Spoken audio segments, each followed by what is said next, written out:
Up, up. Green leaf. Green leaf. Say. Green leaf. Green leaf. Green leaf. Say. Green. Green. Nhắc con, các con nhắc lại đi. Nhắc lại nào.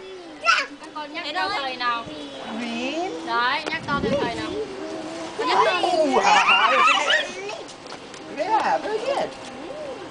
Okay, you guys. Whoa, careful. So, wow.